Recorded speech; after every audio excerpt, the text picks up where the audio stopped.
গতকাল হঠাৎ রাত্রে প্ল্যান হলো নবদ্বীপ মায়াপুর ঘুরতে যাওয়ার। তো সে কি আমরা ব্যাগ ট্যাগ গুছিয়ে বেরিয়ে পড়লাম। এই যে সকাল সকাল বেরিয়ে পড়েছি, দেখো মুখ চোখের কী অবস্থা। যাই হোক, বেরিয়ে পড়লাম। রাস্তায় চলতে চলতে দেখি অনেকগুলো ট্রেন দাঁড়িয়েছিল।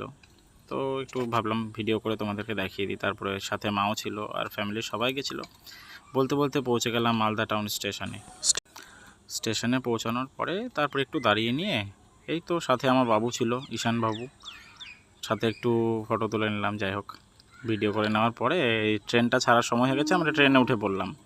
তারপরে ট্রেনটা যাই হোক ছেড়ে দিয়েছে। ছেড়ে দেওয়ার পরে আস্তে আস্তে চলতে শুরু করলো। তারপরে আমরা পৌঁছে গেলাম ফারাক্কা ব্রিজে।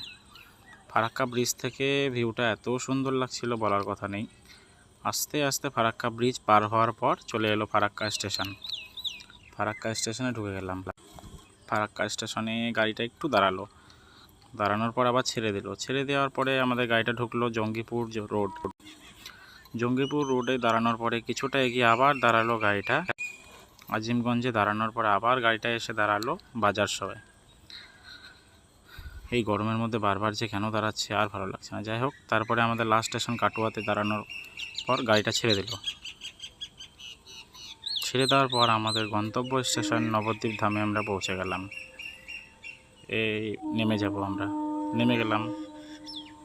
তারপরে নেমে যাওয়ার পর স্টেশন থেকে উপরের ভিউটা তোমাদেরকে একটু দেখিয়ে দিলাম।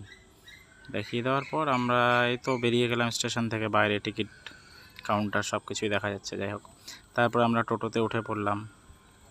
টোটোতে উঠে পড়ার পরে আমরা পৌঁছে গেলাম ফেরিঘাট মায়াপুর যাওয়ার উদ্দেশ্যে। মায়াপুরের লঞ্চে উঠে যাওয়ার পরে বাস আমরা ওই পারে গিয়ে তারপরে আমরা হোটেল দেখে বাস থেকে গেলাম। রাধে রাধে, সবাই ভালো।